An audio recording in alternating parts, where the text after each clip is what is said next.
Les damos la más cordial de la bienvenida a este primer ciclo de webinar de la UNICEFES del 2026.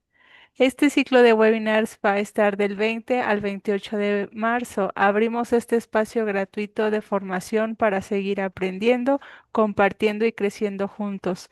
Nos alegra profundamente contar con su presencia en esta iniciativa que promueve la excelencia profesional y desarrollo académico en áreas claves para el mundo actual. Gracias por acompañarnos en esta sesión, ya sea desde Zoom o desde la transmisión de Facebook Live, e invitamos a quienes se encuentran en Facebook a unirse en la sesión de Zoom a través del enlace que se encuentra en la descripción. Le recordamos que las constancias de participación se enviarán únicamente a quienes permanezcan conectados en Zoom durante al menos el 80% de esta sesión. Y al ingresar a su asistencia queda registrada automáticamente, por lo que no va a ser necesario llenar ningún formulario adicional. Solo lo que les comenté, verificar que el nombre de usuario tenga su nombre completo. Hoy contaremos con la presencia de la doctora Patricia Manzano Fischer, quien impartirá el webinar titulado Alimentación Sostenible.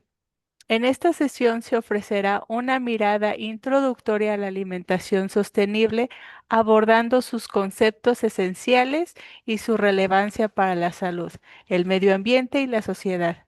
Se conversará sobre las tendencias, retos y oportunidades que rodean este enfoque, promoviendo una reflexión amplia sobre cómo nuestros hábitos alimentarios pueden contribuir a un futuro más equilibrado y responsable.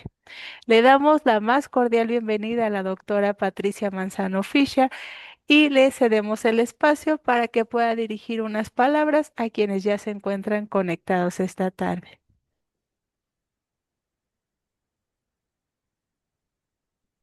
Buenas tardes a todos ustedes. No sé si hay alguien que sean buenos días todavía, pero bienvenidos. Soy la primera que voy a dar plática en nuevas sesiones y me da mucho gusto tener ese primer lugar. Hoy vamos a hablar de un tema que nos afecta a todos, que es la alimentación. Y voy a empezar a compartir pantalla para ir comenzando con esta Doctora, hora de van a hacer su plática. presentación. Voy a hacer su referencia, doctora, si me Ah, permite. ¿quieres que les platique qué hago yo primero? Pensé que tú No, ibas a leerla, yo perdón. sí, lo voy a leer si da Ok, oportunidad. sí, perdón, perdón. Muchas gracias. Bueno, vamos a conocer académicamente a la doctora Patricia Manzano. Ella es especialista en sostenibilidad alimentaria y cambio de conducta, bióloga por la Universidad Nacional Autónoma de México, maestra en ciencias por la Universidad de Oxford y doctora en ciencias de la sostenibilidad por la Universidad Nacional Autónoma de México. Actualmente se desempeña como investigadora postdoctoral en el Instituto de Geografía de la UNAM y en la Universidad Autónoma Metropolitana, donde desarrolla investigación sobre dietas sostenibles, cambio de conducta y políticas alimentarias, incluyendo el análisis de barreras y oportunidades para la implementación de la Ley General de Alimentación Adecuada y Sostenible en universidades. A lo largo de su trayectoria ha abordado el estudio del consumo alimentario en jóvenes, así como el estudio de intervenciones para la transición hacia sistemas alimentarios sostenibles en la educación superior. Es miembro del Seminario Permanente sobre Alimentación Sostenible del Instituto de Geografía de la UNAM y de Cambridge Global Food Security de la Universidad de Cambridge. Cuenta con una destacada producción académica que incluye artículos científicos, capítulos de libro y materiales de divulgación, además de participación en congresos nacionales e internacionales, docencia, dirección de tesis doctoral y conferencias especializadas. Es candidata al Sistema Nacional de Investigadores, el SNI, consolidando una trayectoria enfocada en la investigación aplicada y el impacto en sostenibilidad alimentaria. Sin más preámbulo, damos inicio a la conferencia del día de hoy titulada Alimentación Sostenible con la doctora Patricia Manzano Fisher. Adelante, doctora. Gracias, Estela, y gracias por la invitación. Ahora sí les voy a compartir mi pantalla.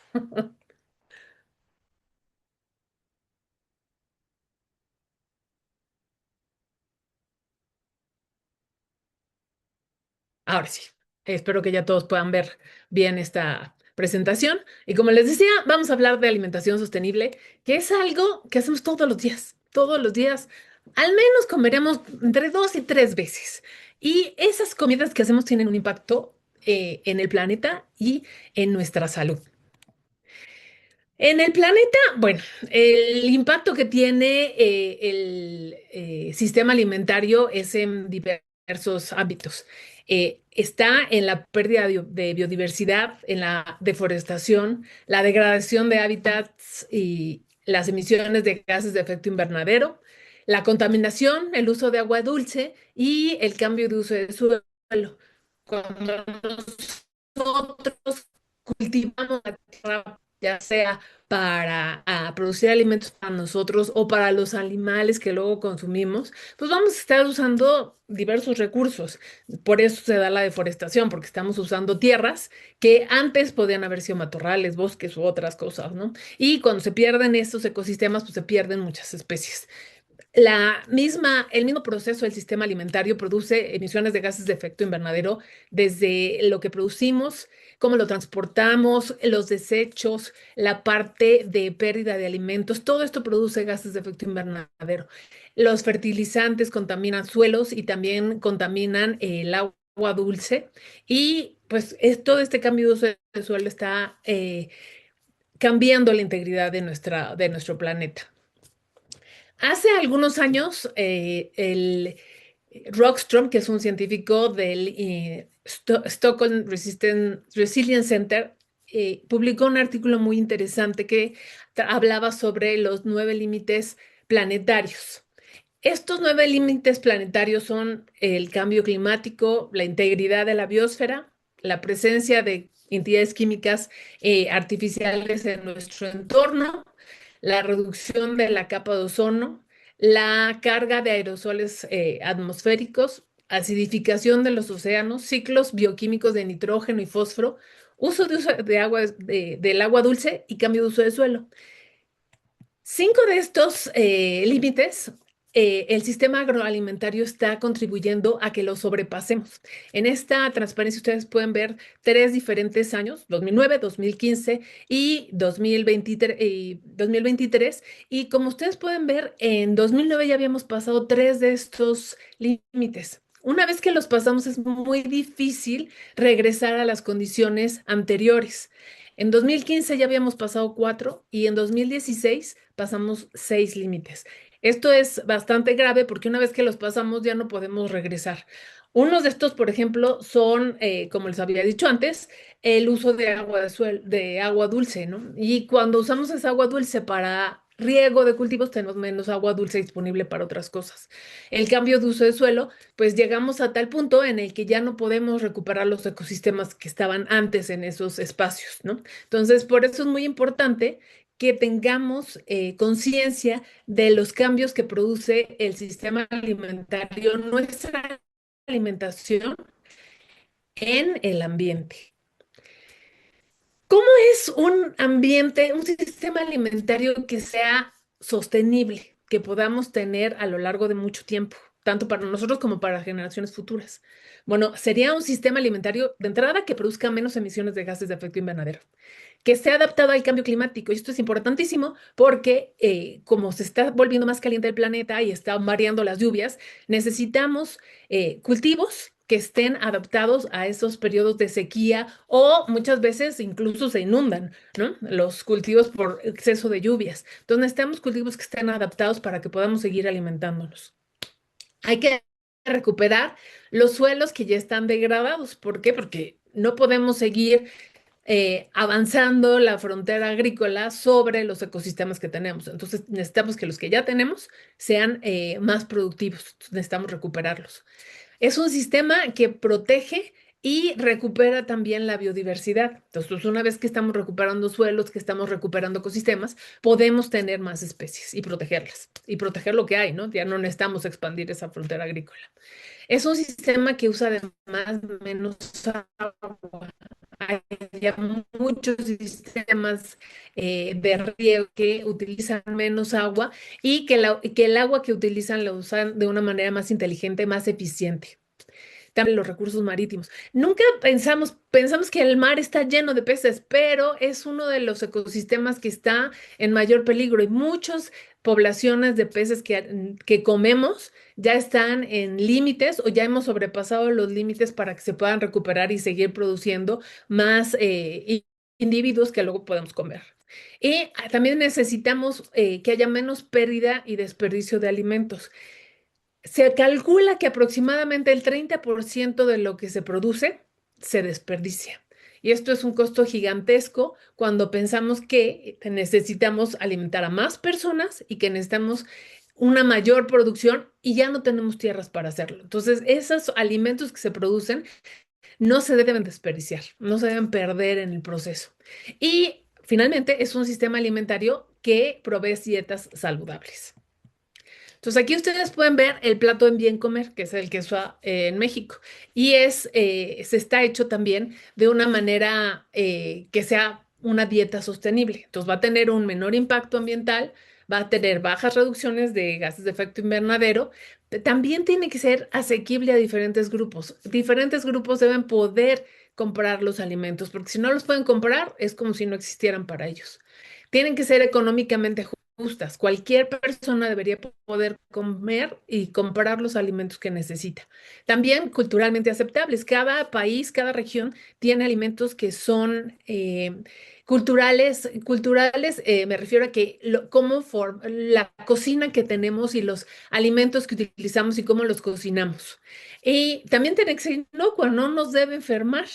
Y nutritiva, debe proporcionarlos los nutrientes que necesitamos para poder tener una vida saludable y debe ser también diversa. Entonces, aquí ven ustedes el plato. La mitad del plato va a tener verduras y frutas. Normalmente debemos ser como dos frutas al día y cinco verduras, cuatro y cinco verduras. Si se fijan, tenemos granos enteros, que son los granos integrales. Tenemos una proporción de proteína animal más pequeñita, que son las franjas azules y rojas. Eso, normalmente tenemos que comer como el 50% de nuestro requerimiento de proteína debe ser proteína de origen animal y el otro 50%, que es esa franja verde clarito, de origen vegetal. Esa nos la da principalmente las leguminosas, que siempre tenemos que combinar con granos para obtener todos los aminoácidos que nuestro cuerpo necesita. Y obviamente una parte más chiquita de grasas. Y tomar agua, mucha agua, pero agua simple. Pero ¿qué es lo que está pasando en realidad? ¿Cómo es nuestra dieta? ¿Cómo es? Si piensan ustedes en lo que comen, ¿a qué se parece? ¿A lo de la derecha o a lo de la izquierda? ¿O a una combinación entre ambos? ¿Y qué está pasando que ahora la dieta occidental ha cambiado tanto y acabamos con una dieta que es muy alta en alimentos ultraprocesados y en comida rápida? Pues, lo que pasa es que las personas tienen menos tiempo para comprar, preparar y consumir comida saludable. Ha habido cambios en el estilo de vida. Antes, las mujeres nos quedamos en casa y preparamos los alimentos y se lo damos a la familia, pero ahora las mujeres estamos en la fuerza de trabajo y eso implica que tenemos una doble carga de trabajo. Entonces, aparte del trabajo de la oficina o de lo que hagamos, tenemos que regresar a casa y hacer todavía todas las labores de un hogar. Eso va cambiando poco a poco, pero todavía muchas mujeres tienen esa doble carga de trabajo. Y eso ha resultado también en cambios en nuestra dieta. Hay una alta disponibilidad de productos que están ultraprocesados y el costo de los alimentos, de esos alimentos ultraprocesados, muchas veces es menor al de muchos alimentos frescos. ¿Por qué es esto? Porque muchos de los ingredientes que usan para estos productos ultraprocesados están subsidiados, es decir, tienen dinero atrás que hace que sean más baratos.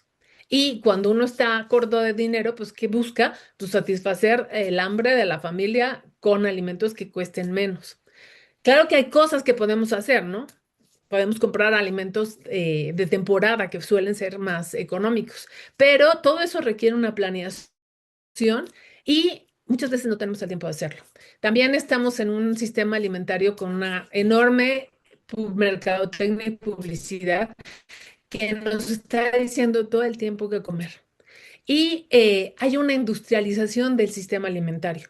Antes había pequeños productores, las granjas usaban los desechos de los animales para fertilizar los campos, pero eso fue cambiando. Entonces ahora tenemos una industria ganadera donde los desechos de esos animales ya no se usan para la industria agrícola, como era antes. Entonces, muchos de esos desechos de los animales de las excretas acaban contaminando suelos y tierras. Ujú.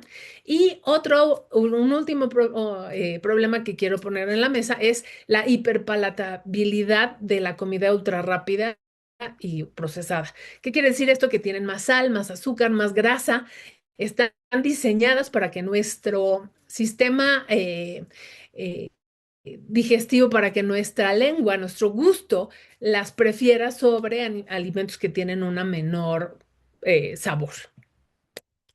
Esto nos lleva también a una problemática de salud muy grande. En México tiene un problema de obesidad, sobrepeso y de enfermedades crónicas que están asociadas a esta alimentación o a esta mala alimentación, ¿no?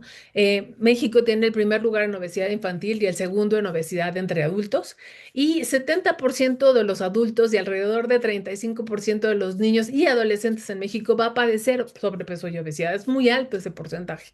En 2020 también tenemos una carencia de alimentación nutritiva y 28,6 millones de personas no tenían suficiente alimento.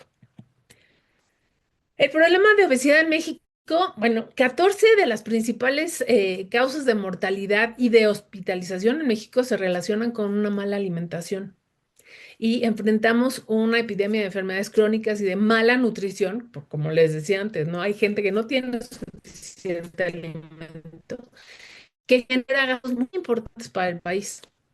¿Cuáles son estas enfermedades crónicas no transmisibles relacionadas con la obesidad? Bueno, tenemos la diabetes, tenemos enfermedades cardiovasculares como la hipertensión arterial, insuficiencia cardíaca, tenemos dislipidemias. Esto quiere decir que tenemos elevados niveles de grasa en sangre, ¿no? Como el colesterol malo o los triglicéridos altos. El cáncer también está relacionado con la obesidad, enfermedades respiratorias como la apnea obstructiva del sueño, esa parte que la gente no puede respirar en la noche, enfermedades osteoarticulares como la artrosis o especialmente en rodillas y en caderas que el peso extra no ayuda para aliviar, y enfermedades como la del hígado graso no alcohólico, ¿no? Entonces tenemos una carga de enfermedades muy grandes. Y esto tiene un costo para el país, un costo alto. La OCDE en 2019 decía que el impacto económico de la obesidad y el sobrepeso en México representaba un gasto aproximado de 26.000 millones de dólares. Esto equivale más o menos como al 5,3% del Producto Interno Bruto del país. Y se estima que el costo directo o indirecto asociado a esta obesidad en México es de aproximadamente 240.000 millones de pesos anuales. ¿Y quién paga eso? ¿Quién paga por la insulina que requieren los pacientes? La atención médica está sobrepasando nuestro sistema de salud. ¿Qué ha pasado con todos estos alimentos ultraprocesados y rápidos? Pues ha habido cambios en nuestros entornos alimenticios. Hay una enorme oferta de productos ultraprocesados y necesitamos promover una alimentación adecuada, sana y sostenible. En México es el primer lugar a nivel latinoamericano en venta y consumo de productos ultraprocesados. Eso es trágico para nuestro país. La industria tiene una responsabilidad muy grande en el efecto que tienen estos alimentos en nuestra salud y nuestros bolsillos. Los productos que tenemos en México, los ultraprocesados que tienen en México, suelen tener más azúcares añadidos, más grasas y una lista de ingredientes más larga y compleja que, por ejemplo, productos que se venden en Europa. El mismo producto que se vende en Europa y que se vende en México y en Latinoamérica tiene diferentes fórmulas. ¿Por qué? Pues porque la normatividad en Europa es más estricta, más precautoria, va a limitar el uso de ciertos aditivos, de ciertos colorantes, por ejemplo, mientras que en México eso es mucho más leve y entonces no hay una regulación que sea tan restrictiva para que no tengamos esos problemas, ¿no? ¿Cuáles son las principales diferencias en esos productos que tenemos en Europa y en Latinoamérica y en México? Bueno, la calidad de los ingredientes, el contenido de grasa y de azúcar. Las listas de ingredientes, como les decía, ¿no? En México tienen muchísimas más cosas y de menor calidad, ¿no? Y son de menor calidad nutricional. La regulación en Europa es más estricta y en México no. Y el consumo y el impacto, ¿no? México tiene un alto consumo de estos productos y en Europa ya tienen unos mercados de productos orgánicos y de mejor calidad. Es mucho más fuerte ese movimiento allá. Aquí les puse rápidamente, no encontré listas de versiones para México, pero es casi igual que los que se venden en Estados Unidos. Si se fijan, las listas de ingredientes entre la versión en Estados Unidos y la versión en Inglaterra es muy diferente. Tienen listas mucho más grandes y si ven los ingredientes, ay, son más saludables en las versiones europeas que en las versiones que se venden en América. ¿Qué es lo que nuestro país ha estado haciendo para ir solucionando estos problemas? De entrada, tenemos un impuesto que es tanto para el tabaco como para bebidas azucaradas y que ha ayudado a mejorar las formulaciones de muchos productos. Los impuestos de salud, como se llama a estos impuestos que tienen las bebidas azucaradas, van a ayudarnos a reducir los casos de enfermedad y además nos van a dar recursos para poder atender este mismo tipo de enfermedades. Ujú. Los impuestos a bebidas azucaradas que se implementaron en 2014 han reducido ese consumo de productos. Y la otra cosa que se dio fue los sellos de advertencia. Seguramente todos ustedes han visto que hay muchísimos productos que tienen sellos de advertencia. Y yo he oído gente que me dice, es que hasta la sal tiene sellos. Claro, porque la sal pues, no se debe consumir en exceso, ¿no? O el aceite, aunque ese es el ingrediente, es un solo ingrediente. Pero los productos, cuando nosotros les ponemos sellos, hay un cambio.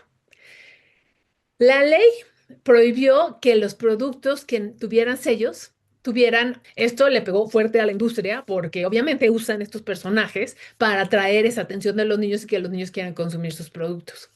Lo que hizo la industria fue cambiar el porcentaje de azúcares. Entonces, si ustedes ven en la pantalla, en el lado derecho, tiene lo que había de azúcares añadidos antes del producto con sus sellos de exceso de calorías y de exceso de azúcar, ¿no? Tenía 30 gramos de azúcares añadidos. La nueva versión a la que ya le permiten poner un personaje tiene 3,5 gramos de azúcares. ¿Cómo es posible? O sea, sí se podía hacer.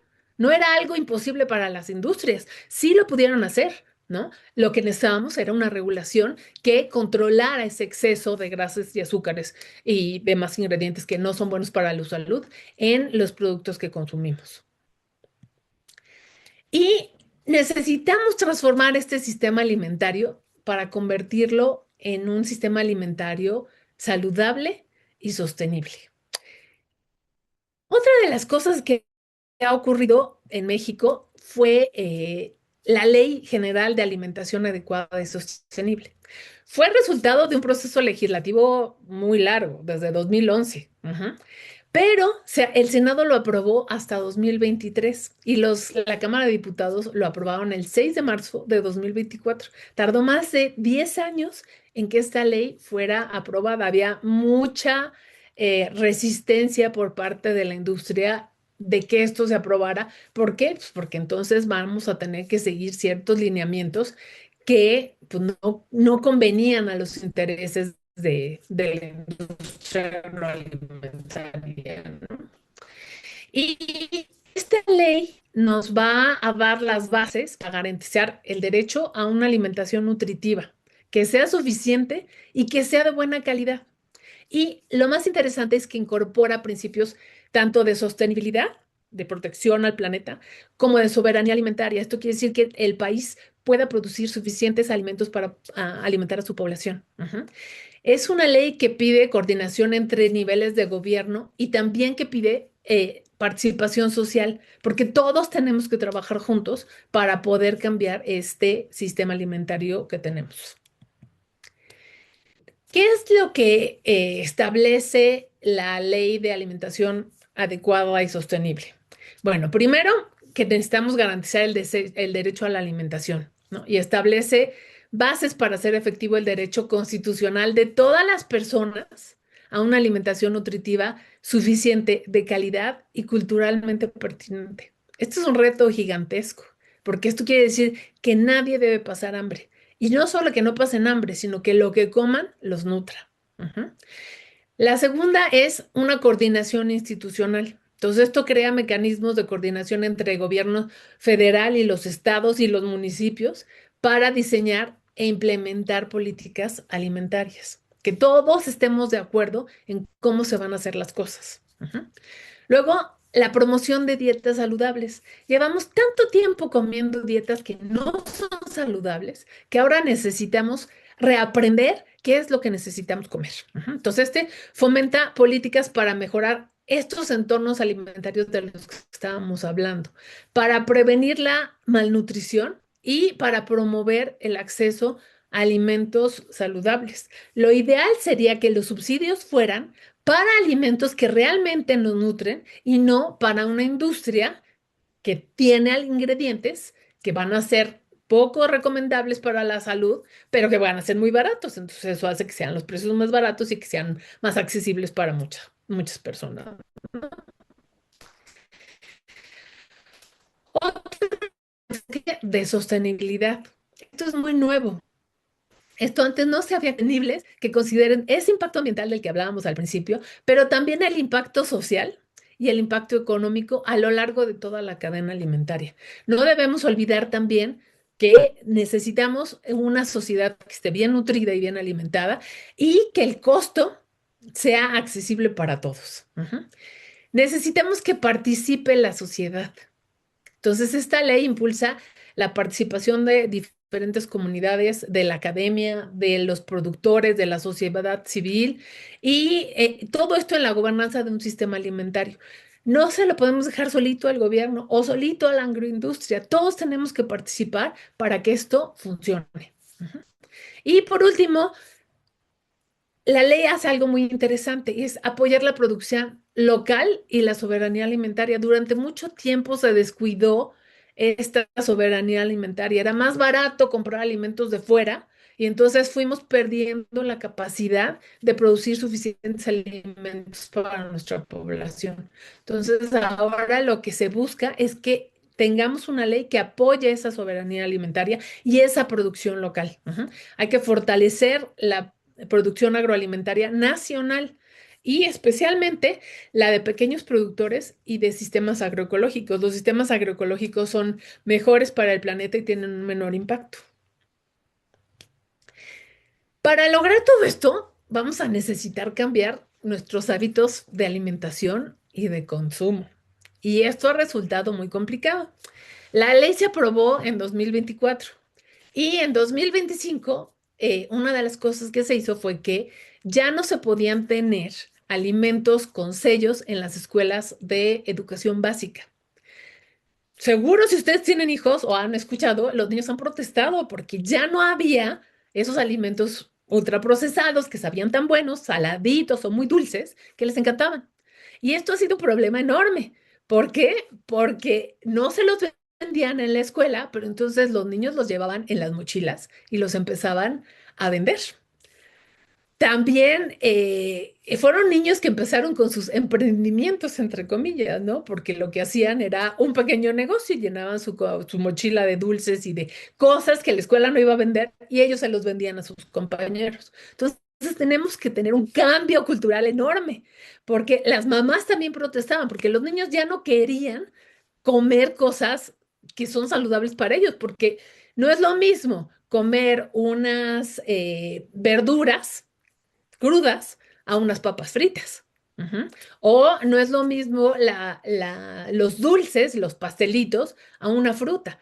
La palatabilidad, que es lo que les decía hace rato, es diferente y los niños prefieren esos sabores tan intensos. Entonces vamos a tener que reeducar los paladares de los niños y también de muchos adultos. Los papás se preguntaban, entonces, pues, ¿qué le pongo en la lonchera a mis hijos? Acuérdense que estamos hablando de muchas mujeres que probablemente trabajan y entonces no tienen el tiempo para ponerse a ver qué le voy a mandar a mi hijo. Normalmente le mandaban el pastelito con la leche llena de chocolate o de fresa o llena de azúcar, ¿no? Y ahora hay, incluso en las escuelas, hay revisores que abren las loncheras para ver que no se lleven alimentos ultraprocesados en estas loncheras, ¿no? Entonces, pues ha habido un movimiento grande en el que se ha estado dando recetas y opciones para que los papás puedan mandar los lonches escolares, las loncheras con alimentos que sean nutritivos. Sin embargo, pues va a tomar tiempo, va a ser un cambio lento, ¿no?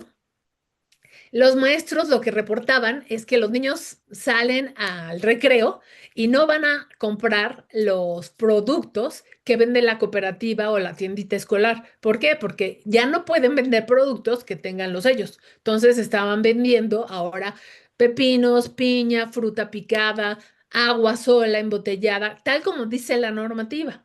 Pero, pues el cambio va a tomar tiempo. Entonces, los encargados de las tienditas escolares, pues ya no tenían clientes, ya no estaban pudiendo vender sus productos porque los niños no los estaban comprando. Ujú.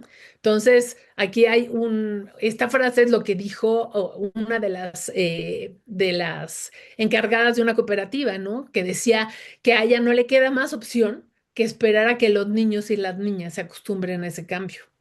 Ujú. Y esto es trágico en cierto sentido porque hemos maleducado el paladar de los niños y es bueno que ya finalmente tengamos una ley que nos apoye para hacer este cambio porque a los niños les va a ir mejor.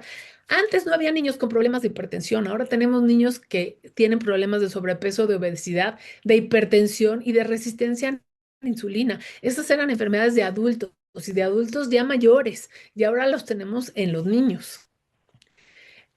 El gobierno y la Secretaría de Educación Pública han hecho muchos foros, publicaciones, páginas en internet, donde se les está ofreciendo a las escuelas, a las cooperativas, a las tienditas, a los padres, opciones de qué preparar y distribuir y vender en las tiendas o qué preparar para los niños en las loncheras y en las casas, porque el cambio que necesitamos lo necesitamos desde la casa. Si el niño en la escuela no puede comerlo, pero llega a su casa y ahí le dan lo que no debe comer, pues no va a haber coherencia entre lo que estamos tratando de lograr en términos de salud y lo que está pasando en los hogares, ¿no? Entonces, como adultos necesitamos hacer ese cambio para que los niños puedan irse adaptando. A nosotros probablemente también nos va a costar trabajo, pero cuando a un niño se le educa desde chiquitito para dar a esos hipersabores. Por eso lo hacen las empresas, porque si yo te atrapo a ti desde que eres chiquito, ya más grande no vas a querer frutas y verduras, porque no te van a saber a nada. Ujú. Entonces, por eso es tan importante que esta ley esté dando estos resultados. Está muy bien, pero tenemos muchos retos adelante. Ujú. Una de las cosas que acompaña una ley es un reglamento y todavía se está esperando el reglamento que apoya esta ley. Desde el 17 de abril del 2024 que se publicó en el Diario Oficial la Ley Federal la Ley General de Alimentación Adecuada y Sostenible, se está esperando que salga a un reglamento. Se supone que debió haber salido para octubre y todavía no tenemos un reglamento. Entonces, el reglamento hace operativa una ley. Entonces, eso es uno de los grandes retos que tenemos enfrente.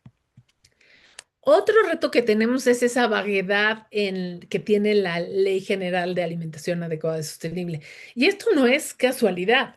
¿Se acuerdan que les decía que hubo un periodo de 10 años donde la industria y la gente que hacía lobby con los senadores y diputados no dejaba que pasara?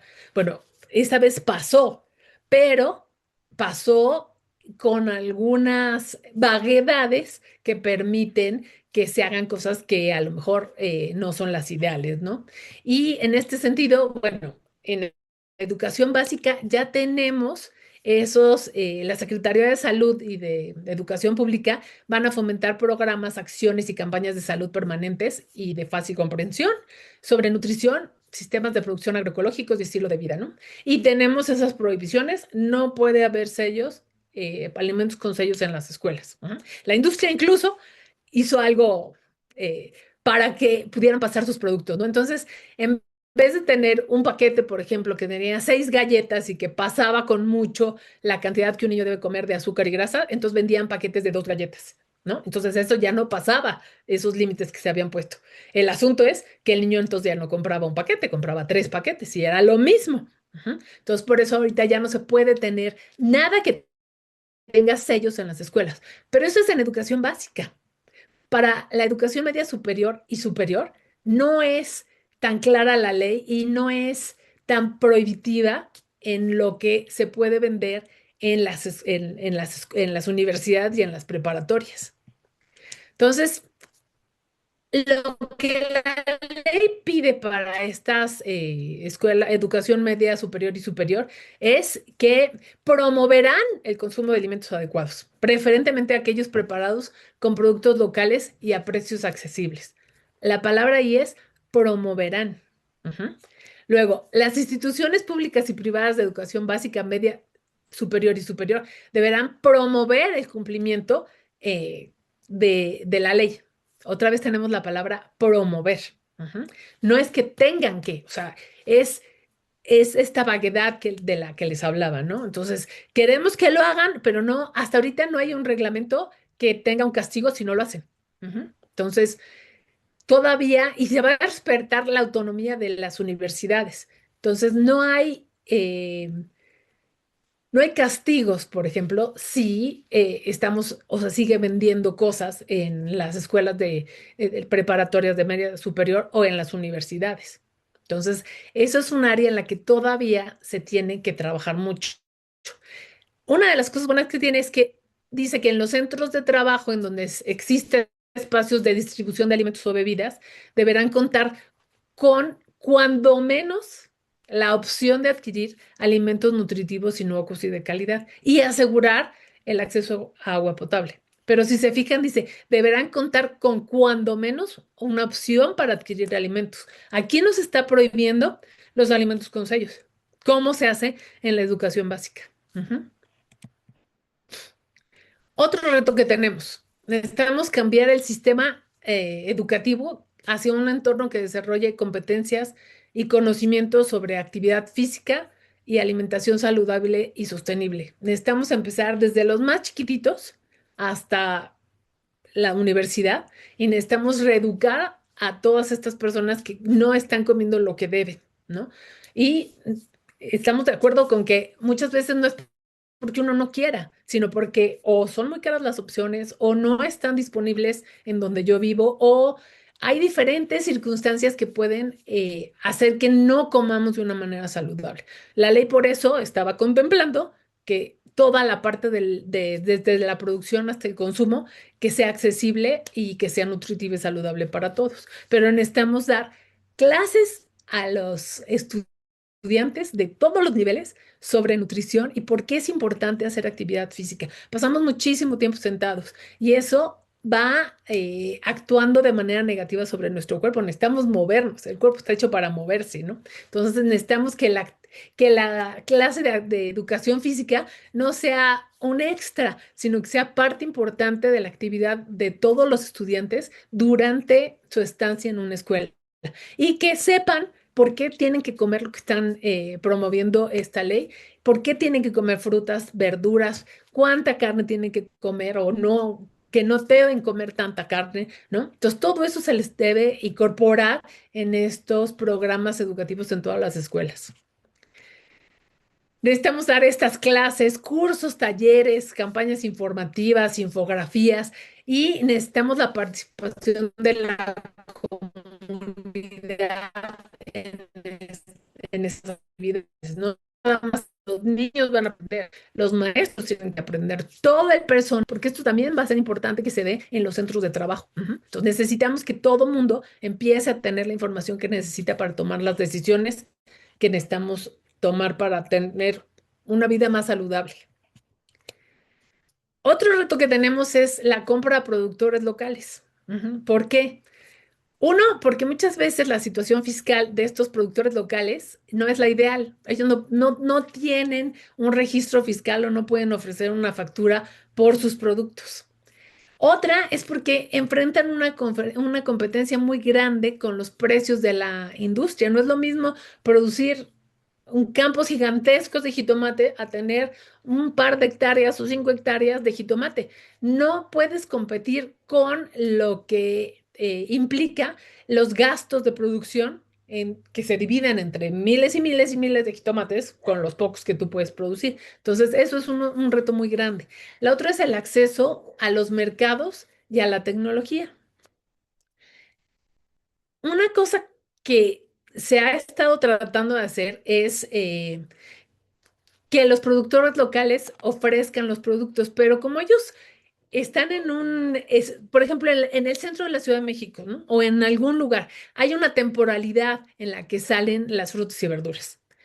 Solo te voy a poder ofrecer esos productos durante esa época del año. En la actualidad lo que pasa es que nosotros podemos tener frutas y verduras de cualquier parte del país o del mundo. Y entonces no es un reto cubrir la demanda de jitomates en época en que no hay aquí, porque seguramente en otro estado del país o en otro país sí se pueden dar jitomates y eso lo cubre. Entonces, estos productores locales no pueden cubrir esa demanda para todo el año y tampoco tienen muchas veces la infraestructura como la tendría una industria para trabajar. Y esto hace que sus costos sean más altos. Hemos tenido avances y los avances son muy importantes, ¿no? Con esta nueva ley, los supermercados se les pide que compren el 15% de los alimentos a productores locales. Estas grandes cadenas de supermercados tienen un esquema en el que les pagaban entre 3 y 4 meses después de que ellos dan los productos, se les hacía el pago. Con esta nueva ley se va a obligar a las empresas a que paguen con no más de 15 días después de que se reciben los productos.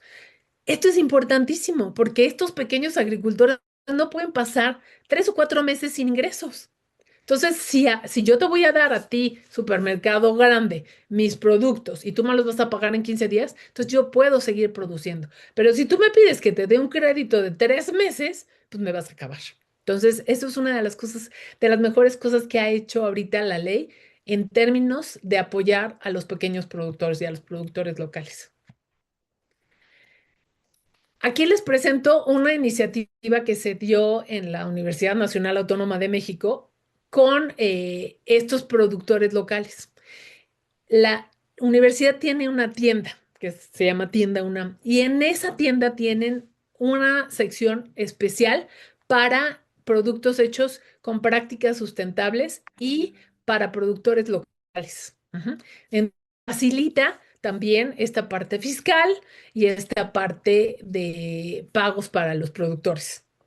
Entonces, ese sistema que tienen los supermercados tiene que modificarse para que puedan acceder a él los productores locales. También otra cosa que hacía la universidad era tener un mercado universitario alternativo y una vez por semana iban productores locales a vender sus productos a la universidad. Entonces, cuando ustedes piensan en una empresa grande, una universidad grande que apoya a un productor permitiéndole tener espacios para ir a vender sus productos, pues para el productor es un acceso a mercados que puede llegar a ser muy importante para ellos. Ujú. Entonces, también necesitamos ir modificando esa manera de pensar de en dónde estamos comprando los alimentos que estamos consumiendo, ¿no? Entonces, para que todo este sistema agroalimentario funcione de manera sostenible y saludable, necesitamos apoyar todas estas etapas, ¿no? Desde la producción, el acceso a los mercados, el evitar las pérdidas y desperdicios y el comer de una manera más consciente. ¿Qué podemos hacer nosotros como individuos para tener una alimentación más saludable y sostenible? La primera cosa es reducir el consumo de carne, especialmente la carne de res. ¿Por qué? Me dirán. Bueno, ¿se acuerdan que hace rato les comentaba, ¿no? Que nosotros usamos grandes espacios para cultivar alimento, pero no es solo alimento para nosotros, también es alimento para los animales. No es lo mismo la cantidad de alimento que consume una res, que se mata a los 2 años para poder obtener carne, a el alimento que consume un cerdo, que se mata a los 4 o 6 meses, o un pollo, que ahora ya en menos de 2 meses, y ese pollo ya está listo para el mercado. Entonces, mientras más tiempo dura la crianza, más tiempo se le tiene que alimentar, más excretas produce, más contaminación por esas excretas, más agua. Entonces, las reses, por este largo tiempo que tienen para producir carne, tienen un mayor impacto en el ambiente. Ujú. Entonces, eh, recuerdan que les dije 50% de proteína animal y 50% de proteína vegetal. Entonces, dentro de esa proteína animal tenemos muchas opciones. No solo la carne de res, tenemos el huevo. El huevo es una excelente opción de proteína para todos. Tenemos lácteos, tenemos pollo, cerdo. No es que les diga no coman carne de res, pero déjenla para ocasiones especiales. Y entonces, si es una ocasión especial, también pueden comer carne de res que tenga una mejor calidad. ¿Por qué? Porque si es una carne de res de baja calidad, pues no va a saber tan sabrosa. Entonces, si quieren res, cómense una res sabrosa, pero muy de vez en cuando. Ujú. Eso también económicamente, pues es más viable. Hay que comer más verduras, granos, semillas y leguminosas. Esto incluye, ¿se acuerdan? Ese 50% de proteína vegetal. Bueno, ahí necesitamos comer más leguminosas, más frijoles. Toda América Latina tiene una historia de cocina en la que se usaban muchas leguminosas, muchos frijoles diferentes y se ha ido perdiendo y son un excelente alimento. Siempre se tiene que comer con un grano, ya sea pasta, trigo, tortillas, diferentes, o con pan, con algún grano que nos dé esos aminoácidos que le faltan a las leguminosas y ya con eso tenemos una proteína de alta calidad. Hay que consumir frutas y verduras de preferencia de temporada. Uno, son más baratas, ¿no? Y entonces eso va a ayudar a que sean más accesibles. Y además suelen estar más sabrosas. No, no están transportadas, refrigeradas, no se bajan de los árboles o se quitan de las plantas cuando todavía están verdes para que aguanten hasta llegar al mercado. Entonces, es un alimento que va a estar en su punto y va a ser mucho más sabroso. Hay que evitar desperdiciar comida. Hay que planear los menús. Seguramente todos tenemos alimentos que sobran y que guardamos en un moldecito. Si es un moldecito oscuro, ni supimos qué es lo que quedó en ese moldecito. Se va pasando hasta atrás, hasta atrás, hasta atrás del refrigerador. Se pierde y ya cuando lo sacamos ya se echó a perder. Hay que evitar eso. Un buen tip es usar moldes transparentes que te permiten ver qué es lo que tienes en el refrigerador. Y si uno está planeando sus menús y sobró alimentos, se pueden congelar. Si uno los congela, no se echan a perder. Y además, reducen el tiempo que necesitamos para preparar la comida o lo que necesitamos comer. Algo también muy importante es evitar el uso de plásticos de un solo uso. Esos platitos de unicel, los cubiertos de plástico, los vasitos de plástico, porque contaminan el ambiente. Y muchas veces también contaminan la comida. Todos nosotros tenemos ya microplásticos dentro de nuestro cuerpo, porque el plástico no desaparece. Nada más se va haciendo cada vez más chiquitito, más chiquitito, más chiquitito. Y contamina el suelo. Ya se ha encontrado en las plantas, en los frutos, en los animales y en nosotros mismos. Entonces, tratemos de evitar el uso de plásticos que no sean necesarios. Podemos llevar una botella, podemos llevar nuestros platos, nuestros cubiertos y así evitamos el consumo de plásticos que no se necesitan. En el supermercado, no compren los que vengan envueltos en plástico, lleven sus bolsas para que no les den plástico.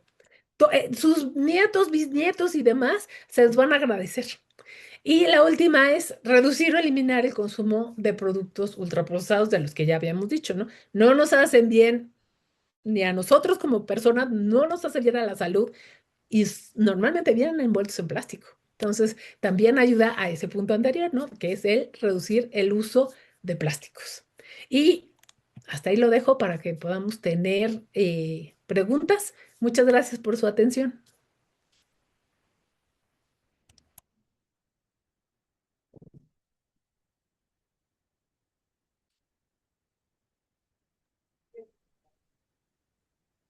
Agradecemos profundamente la valiosa presentación de la doctora Patricia Manzano Fisher.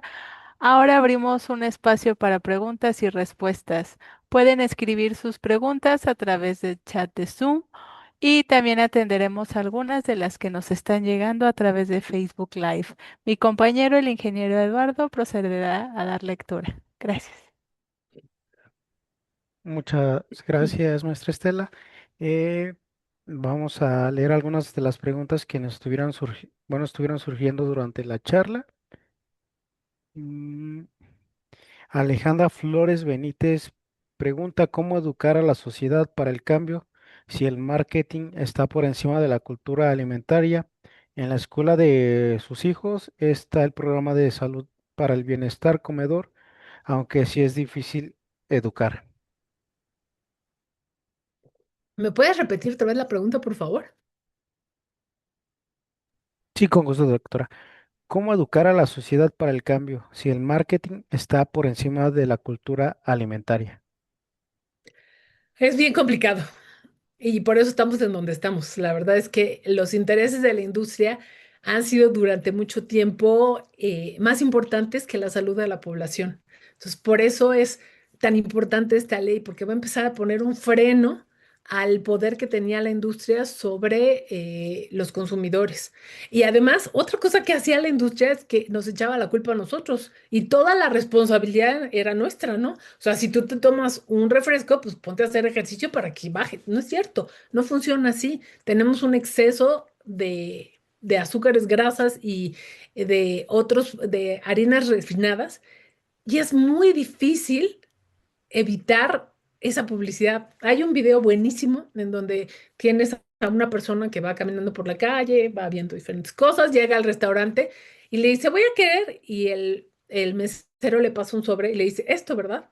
Y él lo abre y es efectivamente lo que iba a pedir en el restaurante es lo que le pusieron en el sobre. ¿Por qué? Porque durante todo el camino, desde su casa hasta el restaurante, estuvo bombardeado por información y por publicidad que le decía que comiera eso. Eso es lo que nos pasa a todos nosotros todos los días. Entonces, sí va a requerir un gran esfuerzo de nuestra parte para empezar a dejar que la industria decida qué comemos. Empezar nosotros a consumir lo que realmente necesitamos comer. Ujú. Pero sí, como dices, o sea, necesitamos un esfuerzo educativo gigantesco y por eso es tan importante la ley, porque está diciendo que todo el sistema educativo debe empezar a colaborar con este gran esfuerzo que necesitamos hacer. Muy bien, muchas gracias, doctora Patricia. También les comentamos si, bueno, si gustan hacer una pregunta levantando la mano, les habilitaremos el micrófono. En esta ocasión vamos a habilitarle el micrófono a Alex Humberto. Adelante, Alex, puedes habilitar tu micrófono. Gracias, muy buenas tardes. Es un gusto. Pues bueno, la verdad que estoy muy satisfecho con este webinar. Sí, y yo soy gastrónomo y también soy estudiando el doctorado en turismo sostenible en UNICEPES. Y algo que como reto, ¿sí? Los puntos positivos son buenos, ¿no? Nos motivan a seguir adelante, pero sin embargo, tenemos que reconocer esos retos como los que usted presentó. Entonces, por ejemplo, aquí en el municipio de Tenosique, Tabasco, pues por parte de los beneficios de bienestar, los, las personas de las comunidades pueden traer a un parque que se encuentra aquí en el municipio y cada semana, cada fin, los domingos, presentan todos sus productos. Y la verdad que es es un mercado muy bonito, muy maravilloso, porque se llena y mucha gente del municipio acude. Es algo que organiza el gobierno del municipio y pues pueden vender sus productos. Y la verdad que es algo súper rentable. Sin embargo, la otra parte que usted mencionaba, que en el caso de, digamos, un restaurante que quisiera adquirir esos productos en cuestiones fiscales, ese es uno de los retos, ¿no?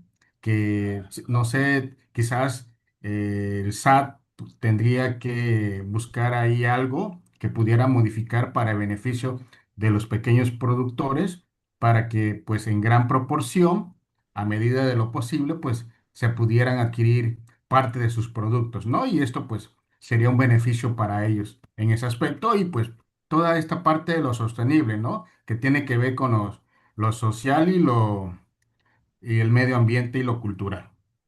Esa es mi aportación. Gracias. Gracias. Y efectivamente tenemos que coordinar a todas a todo el gobierno para que esto funcione, ¿no? No solo es la Secretaría de Educación y de Salud. El SAT tiene que estar ahí, la Secretaría de Hacienda tiene un trabajo importante para hacer en este sentido, ¿no? Muchas gracias, doctora. Leeremos una pregunta y posteriormente le daremos acceso a Mario Alberto. La siguiente pregunta es de Sabi Inés Segarra. Ella pregunta si se ha hecho algún estudio en su país sobre los contenidos de sal, grasa y azúcar en las preparaciones culinarias en las casas.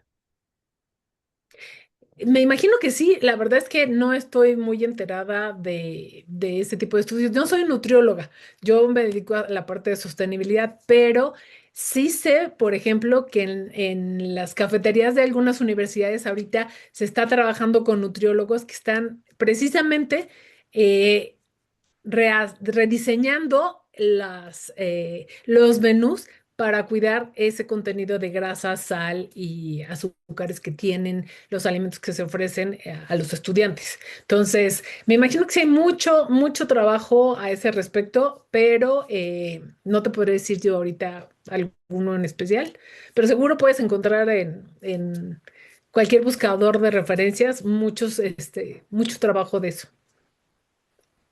Muy bien, pasamos con la siguiente pregunta de Mario Alberto. Si gustas activar tu micrófono, Mario. Doctora Patricia, buenas tardes. Eh, la consulta va relacionada a lo siguiente. Todo el tema de cultura alimentaria tiene que ver con la parte de huella de carbono. Pues sí afecta, porque si nosotros vemos la comida tradicional de nuestros países, usaban ingredientes locales que se producían precisamente dependiendo de las regiones y dependiendo de los climas, ¿no? Cuando cambiamos y empezamos a hacer una industria agroalimentaria más globalizada, estamos perdiendo mucha de ese conocimiento y de esa cultura más local. Entonces, por ejemplo, en México, la CONABIO, que es la Comisión para el Uso de la Biodiversidad en México, tiene una cosa que se llama las canastas regionales, en donde se promueven alimentos que se producen en cada región y donde recomiendan qué es lo que se puede utilizar para preparar los alimentos. Entonces, yo creo que sí, esa cultura alimentaria tiene mucho que ver con la parte de sostenibilidad, porque mientras más cosas usemos de la parte local y de lo que se da en nuestras regiones, pues va a ser mejor para el ambiente, ¿no? Menos importaciones de alimentos de fuera, menos transporte, menos huella de carbono y menos gases de efecto invernadero. Muy bien, esperamos que haya sido respondida su pregunta. Pasamos con una pregunta que nos hacen a través del chat de Eduardo Marcelo Morales. Él pregunta qué opina de la inversión de la pirámide alimentaria en Estados Unidos. Pues es un problema porque ya habíamos dejado las pirámides atrás y ya habíamos pasado a los platos, a otros esquemas, ¿no? Y aquí ustedes pueden ver cómo la industria tiene eh, una importancia grande cuando se toman decisiones, ¿no? Y en la pirámide que se hizo en Estados Unidos, recomienda comer mucha carne y muchos lácteos, ¿no? Y lácteos enteros además, que va en contra de todo lo que se ha dicho ahora, lo que dice la Organización Mundial de la Salud, lo que han investigado, lo que se recomienda en nutrición, pero la industria está presionando.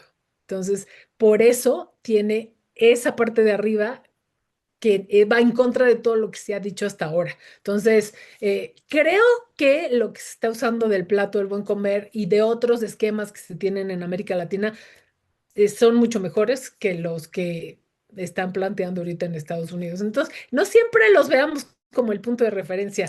Muchas veces ya tenemos lo que necesitamos nosotros en nuestros países.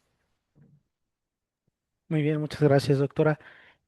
Parece que es la última pregunta la que nos hace Martínez Villa. Ella pregunta si existe o se tiene contemplada alguna vinculación regulatoria entre la ley de alimentación y el salario mínimo. No sé de ninguna, pero sería muy interesante que se pudiera hacer. Creo que sería uno de esas cosas que faltan para que la gente pudiera tener accesibilidad en la compra de los alimentos. Y nada más finalmente para cerrar esto, yo sé que hay gente de muchos países de Latinoamérica. Yo me enfoqué en México porque aquí es donde estoy trabajando, pero por ejemplo, los sellos fueron y los impuestos han sido cosas que se han probado en otros países también. Chile es un país en donde muchas de estas movimientos han empezado y creo que se están haciendo grandes cosas en otros lugares. Averigüen qué se hace en cada uno de sus países y pueden encontrarse con sorpresas muy agradables en términos de esos avances que estamos haciendo hacia una alimentación más saludable y sostenible. Yo les di el ejemplo de México, pero averigüen qué hay en sus países. Seguro van a encontrar cosas muy interesantes. Muchas gracias, doctora Patricia. Bueno, con estas preguntas cerramos esta sesión. Agradecemos que nos haya brindado el tiempo y les regreso los micrófonos a mi compañera Estela para que continúe con el evento. También les recordamos que si nos pueden apoyar verificando si su usuario está con su nombre completo, esto para las constancias que se estarán emitiendo. Muchas gracias. Muchas gracias, compañero Eduardo. Y pues llegamos al cierre de esta valiosa sesión. Agradecemos sinceramente a la doctora Patricia Manzano Fisher por compartir sus conocimientos y acompañarnos en esta sesión. Le cedemos nuevamente la palabra, doctora, para una reflexión final. Bueno, pues muchísimas gracias por su atención y recuerden, todos contribuimos tanto a mejorar los impactos de la alimentación en el ambiente como a nuestra propia salud. Analicen qué comen, vean qué hay en su plato y traten de ir mejorando poco a poco. Es un proceso largo, pero creo que todos lo podemos hacer y es en beneficio de todos nosotros y de nuestro planeta. Gracias a todos y que tengan buen día.